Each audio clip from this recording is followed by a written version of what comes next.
4 for the day. And so bringing us back from lunch, we have Aaron Allred, who's going to talk about the work he completed this summer with Dr. Powers. Hi, so like Dr. Stevenson said, my name is Aaron Allred, and I've been working with Dr. Powers this summer. And I've been working on signal D3 and the transcriptional mechanisms behind neutrophil differentiation. And that title's a lot, so I'll break it down. But first, I'd like to tell you all a little bit about why I chose this project and why I'm conducting this research. And some of you may be able to look at this title and immediately understand that this is biomedical research. And biomedical research typically fits into one of 3 categories: basic, translational, and clinical. Think about basic scientific research, which this falls into, is understanding things about nature. And then translational research is taking what we understand about nature and making it clinically relevant.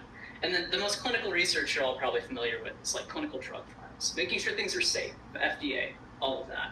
And part of what motivates me beyond just my own curiosity about basic scientific research is the thought that what I'm discovering, what my team is working on, can be used to then better a patient's life or a patient outcome. And that's very fulfilling to me. But without further ado, let's break this title down.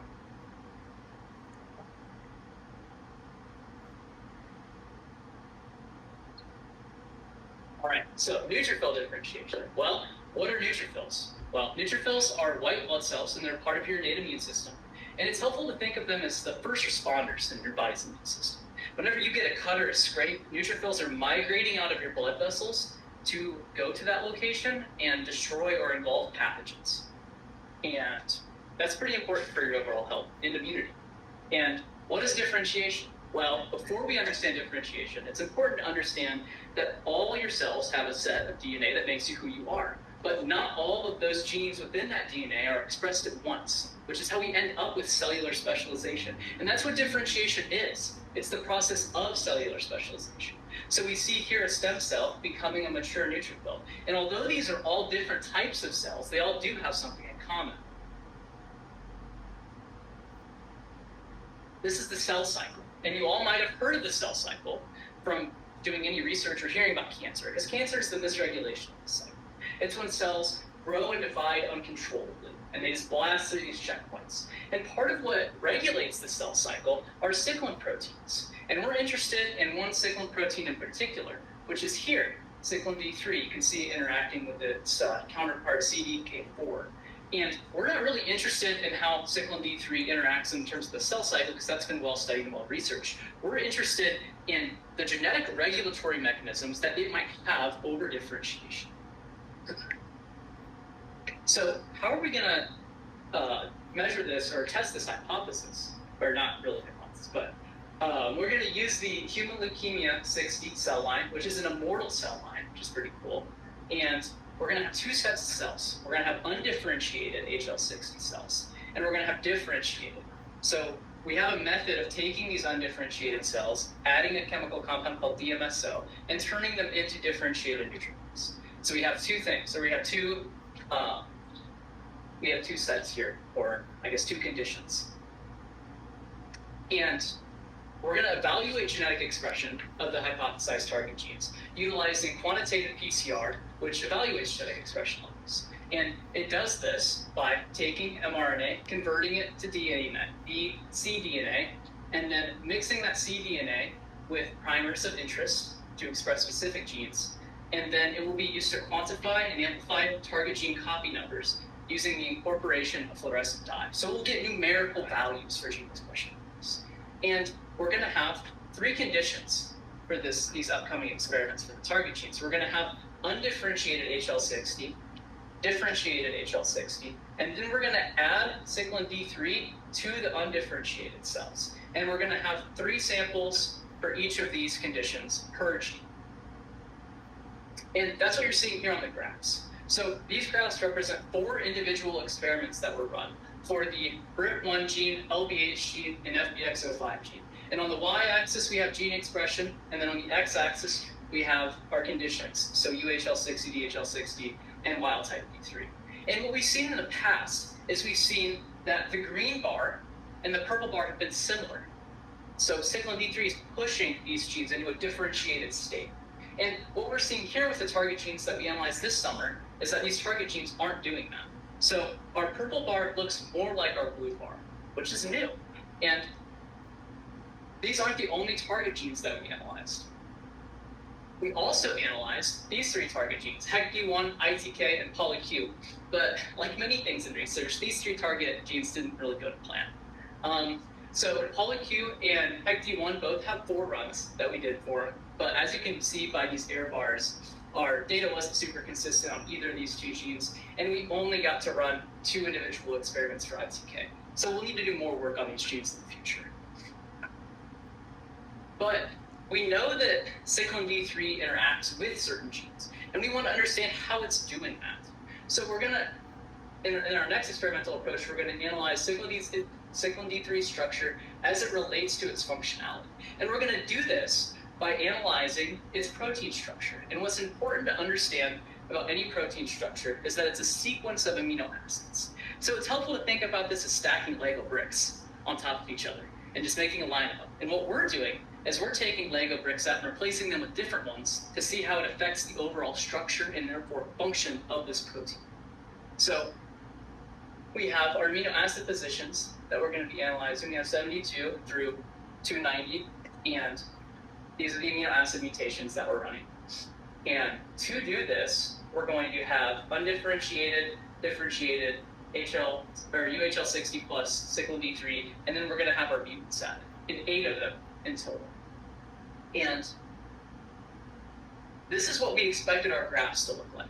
So we have an example gene here, purely hypothetical, with our y-axis gene expression, and then we have our 3 conditions that I hope you're familiar with by now, and then we have our mutations. And what we're seeing here with this example gene is that expression increases during differentiation, and then when we add cyclin D3 to our undifferentiated, it's pushing expression towards that differentiated state. And for most of our mutants, it looks like that's happening as well. But then we see 2 here, where we don't have very high expression, and our orange bars look more like our blue bar, which means that when we change out those Lego bricks, cyclin D3 is losing its functionality, which is important for understanding how it operates. And we ran some tests for this, and this is one of the genes that we did. And as you can see by looking at the blue and the green bars on both trials, that we didn't really get consistent data yet for it. And that was how it was for all the genes. And moving forward, we'll need to get some more trials and average them out. But we are expecting it to look like this, not with these specific mutations, but we are expecting graphs to be somewhat analogous to that. And what's important to understand here is that we know that cyclin D3 doesn't interact directly with DNA. We know that it doesn't interact directly with DNA. So it must be interacting with other proteins to form a complex that then interacts with DNA to exert its genetic control mechanism, which is what we're hypothesizing here. We're hypothesizing that cyclin D3 is coming in and binding with the RUNX1 and core binding factor beta complex, and then it's binding to DNA. So how are we going to test whether this is happening? Well, we got an inhibitor that disrupts this complex, hypothesizing that if cyclin D3 comes in and needs to bind with this complex to exert its genetic regulatory mechanism, that adding this inhibitor would make it so that can't happen and it would lose functionality. So we devised a way to test this. And we have our UHL plus D3, and DHL 60 cells. And then we have those conditions with the inhibitor added. And then we have 3 controls, which you're about to see are really important. We have our UHL plus solvent. Now, what solvent am I talking about? The inhibitor comes suspended in a solvent. The inhibitor is a powder. So if you imagine powder sprinkled in like a glass of water, we're just taking the water out and seeing how that affects the cells, because we don't want the solvent to affect it. We just want to be measuring the inhibitor. And then we have this lipo control over here. And to put it briefly, to add or overexpress cyclin D3 in these cells, we put a little bit of DNA that is responsible for overexpressing cyclin D3 in a chemical called lipofectamine. And then we end up with our UHL plus D3. But we're just going to add the lipofectamine without the DNA to make sure that the lipofectamine isn't throwing off our results either. And these are what our results looked like. We had 2 trials of MYC and 2 trials of CD62L. And as you can see here, we have our blue shade of bars, and then we have our green shade. And we can see that during differentiation, MIC is going down in expression both times, which is what's supposed to happen and what we expect. And then C62L is going up, which is normal, and it's what we expect. But before we look at the rest of these bars, I'd like you to focus in on these first two. And this is UHL60 cells, and then UHL60 plus just the solvent we talked about earlier. And what we're seeing here is that these cells are being pushed into a differentiated state just by the solvent being, which is not what we want. And to devise a better experimental approach moving forward, we're going to dilute that solvent further so it can't have any effect, because we just want to measure the inhibitor. So nothing groundbreaking here, but we have devised a better way to test this, and we'll be testing it moving forward. But purely hypothesizing here, what if signal D3 isn't interacting with the RUNX1 and core binding factor beta complex? Well, then what is it interacting with? And that's what our third approach is going to try and tackle. So we have here the MIC gene. I know this picture's a little bit confusing, so I'll break it down. We have up at the top the chromosome that MIC's on, which is chromosome 8. And then we have regions of MIC that are expressed, folded, and then regions that aren't expressed. And then right down here is what I want you to pay attention to. We have all the promoters and enhancers on MIC. And on each of these promoters and enhancers, there's a list of transcription factors. There's a list of transcription factor binding sites there. And we're gonna sort of combine this with some research that we did in the spring. So we utilized bioinformatics tools to compile a list of transcription factors and genes that were upregulated, that didn't change, and that were downregulated during differentiation. And we're cross-referencing that list with this list to try and see what transcription factors might be interacting with signal D3 to exert its genetic regulatory mechanism. And in the future, we will be using a luciferase assay to gather expression data from single promoter and single promoter interactions with 3 different types of enhancers. And